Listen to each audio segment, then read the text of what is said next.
Hello and welcome. This is rooflemonger and my friends. The Chun-Li patch for Fatal Fury City of the Wolves is now live. Comes with some interesting story bits, which is the main focus of this video. It's what we're going to talk about. Also comes with a patch. It's not a big balance patch or anything like that, but there's some good quality of life stuff. Also some interesting changes to the SPG system. I'll leave the links for that in the video description. And overall, just a really good update for Fatal Fury. Chun-Li is getting a lot of fanfare. She's sort of a big deal in fighting games if you don't know. If you're looking for gameplay specifics, we've actually already covered the basics of Chun-Li in this specific video. Needless to say, she plays very cool. She's very interesting. She might be pretty good, actually. Given that the SNK World Championships will continue next year with hell of money, maybe go practice some Chun-Li and earn yourself $1 million bucks, right? And also, yeah, Art of Fighting 3 will return. Weird, right? Like, it was neat as the one thing, but 2 years in a row? I don't know. They got a plan. They got a plan. But yeah, so let's talk about Chun-Li and the plot as it's presented, because they're very much moving forward this whole, hey, SNK versus Capcom little bit. They're not hitting you over the head with it like Ken. If you didn't see the Ken specific story stuff, got it all covered in this video here, and boy howdy, it's heavy-handed. Like, in no uncertain terms, this makes clear a new Capcom versus SNK is happening. Absolutely. So Chun-Li doesn't go into that specifically, but it sort of moves that Capcom versus SNK plot forward, as well as the actual Fatal Fury plot, and we'll get into it. Also, hey, you're looking at some customization here, so hey, you can customize Chun-Li and all that. Fatal Fury, sure, whatever. Street Fighter fans, don't forget you can now collect your Fatal Fury collaboration colors in Street Fighter itself. Special colors you can't otherwise get, although all you gotta do is just log in and collect them, right? And cool colors for Ken and Chun-Li, and definitely off-brand, because blue is definitely not Ken's color, and red is definitely not Chun-Li's color, right? But we're getting crazy with it as a collaboration, so we can do sort of whatever, I guess. So now let's talk some of the plot relevant bits here that's been added to Fatal Fury via Chun-Li. So we have the main arcade mode stuff and Episode to Southtown. And Episode to Southtown, I gotta say, unfortunately was a little bit disappointing in terms of like lore nuggets or just advancing any plots forward. There is one little nugget of info, which we'll talk about later, but otherwise it's just, hey, Chun-Li got an invite to check out Southtown and teach some people her style of Kung Fu, and she goes and does that. And you can see here by the official art here, we have a little cameo by Li Fen, and also a little Blanca-chan, who is alive.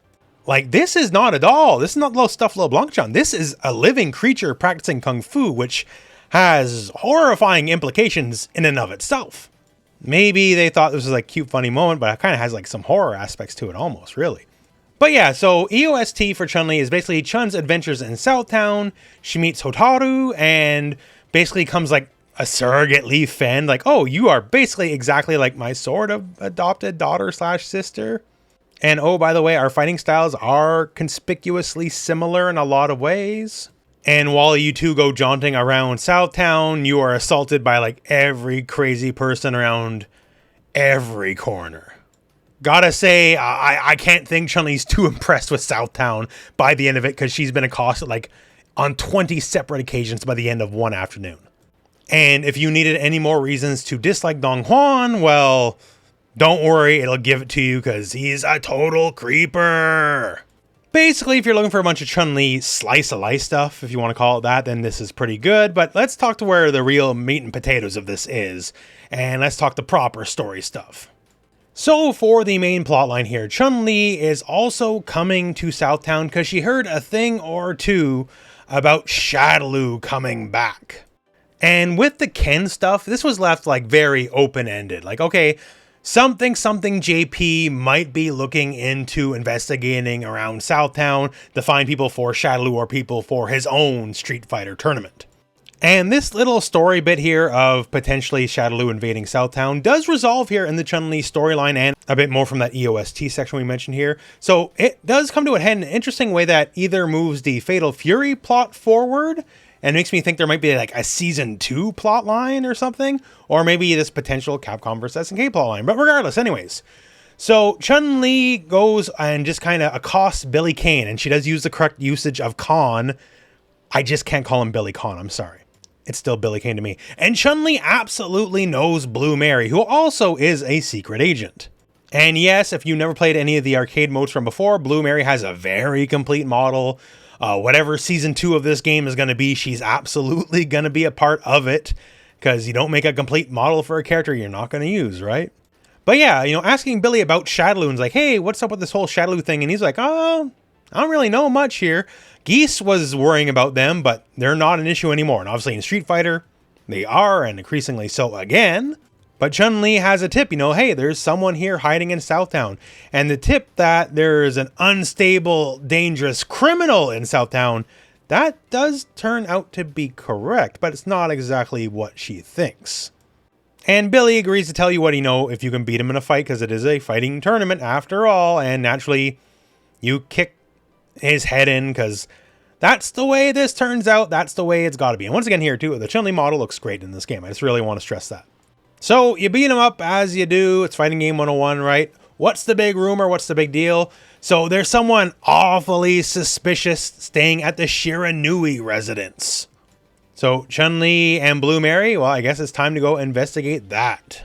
Then going to the Shiranui residence, they do something interesting here that they also did with Ken. So when Ken and Terry met, regardless of the marketing before the DLC dropped, they treated it in-game like this is the first time they have ever met each other. And for Mai versus Chun, which is one of the single most iconic rivalries in gaming, as far as the story is being presented, they're also treating this like this is the first time they have ever met each other.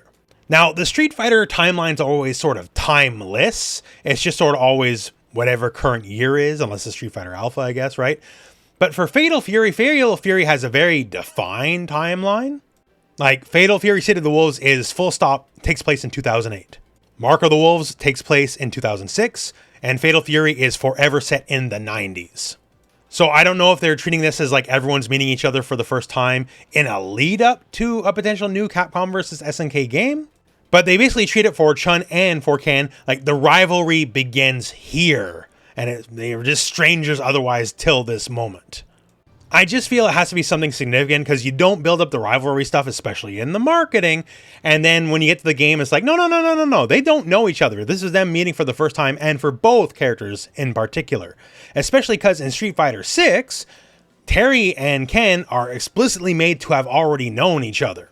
So Street Fighter 6 takes place after Fatal Fury? I don't know. It's definitely something you notice, is what I'm trying to say.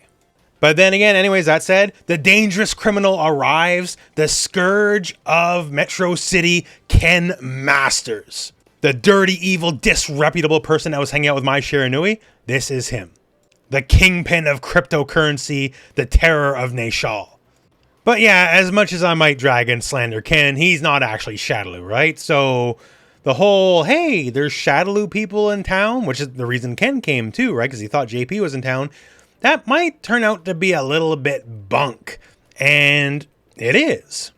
And this is where some other plot lines interject into this that are not, or at least don't seem to be collaboration minded. So I'm sequence breaking a bit here, but might as well, because we're talking about it.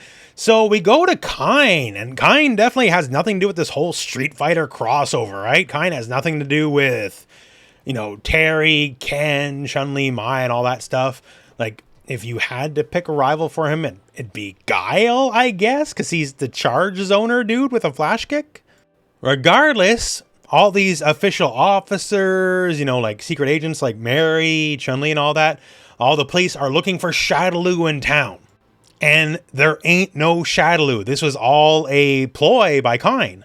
And with the law's eyes elsewhere, he's gonna clean up Second Southtown, and says here, realize a dream I shared with my friend.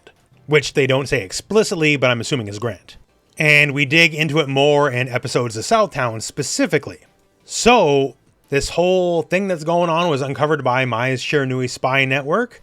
And Kine's using this Shadaloo misinfo as like a power play. They said it before in the other bit, but with all the, police eyes on him, Billy, who runs the Geese Howard connection still, and Mr. Big, who's another big gangster, they can't do too much. And then Kine can use this ability to take over Southtown, I guess? We've been getting a lot of Art of Fighting teases lately. Mr. Big is the next DLC character as well. Feels like it's sort of leading up to something. Just what is that something? Once again, why are you using your big deal Street Fighter collaboration to move the Kain plot forward. Like, it would have to be significant in some way, right? Like, does Kain lying about Shadaloo get actual Shadaloo angry for a potential CVS 3, SNK versus Capcom Chaos 2 kind of deal? This is a direct follow-up to the Mr. Big DLC, who is the next character. And we've had a lot of Art of Fighting spoilers, teasers, whatever you want to call it. Like a lot of hints towards Art of Fighting, not the least of which is a $100,000 tournament for a 30-year-old Art of Fighting 3 game. So you are mentioning Mr. Big in this. Is this some sort of Art of Fighting push as well? Like, there's not really much more than what I'm presenting to you in this video. But if you got any ideas based on what I've shown you in this video, I would actually love to hear it, because I'm a lore guy. I love lore. I love story. I just think it's weird that they chose this, of all things, to move this plot line forward. And what's the end game, right? Because Ken versus Terry, that DLC was just, yo, CVS 3, CVS 3, CVS 3, hit you in the head with it, hit you in the head with it, hit you in the head with it. Like, the storyline was basically marketing, if anything, right? For this, as of yet, unannounced game. This one feels like it's moving SNK forward specifically, but in what way? We very unfortunately did not get an Art of Fighting announcement at the SNK World Championship, so maybe sometime next year, or maybe at the Game Awards. SNK definitely always has a presence at the Game Awards, but whatever's next on the table, we're probably going to have to wait a minute or two, it would seem. But yeah, as the plot wraps up here, like, all the goodies just have a good-natured rumble, because all the fighters want to fight. And we do get the Marvel post-credit scene, right? Because you got to have that. And I guess building up the lore, as this is the technical, canonical first appearance of Chun and Mai together, and they just sort of hash things out. Basically, hey, we're going to be friends, and we'll probably see each other again down the line. Once again, hey, hint, hint, CVS 3, CVS 3. This is definitely absolutely happening. It's probably still some years out. Like, Capcom, I don't even know what Capcom's going to do, right? But SNK at minimum has a new Art of Fighting to put out, because we already know about that. Has a new Samurai Showdown to put out. We already know about that. They will eventually make a King of Fighters 16. So I don't know where in the production line this happens, but it's gonna happen. But yeah, as far as the collaboration goes, like, both of these, Chun and Ken, both home runs. They translate so well into the game. They've added a lot of flavor to the game through gameplay. They definitely added to the story and flavor of the universe of Fatal Fury. They're both completely free DLC. Free DLC is a pretty good price. And on the flip, Terry and Mai have definitely made their impact in Street Fighter, to say the least. So, I don't know. I like collaborations. I kind of hope for more collaborations in the future. We'll see.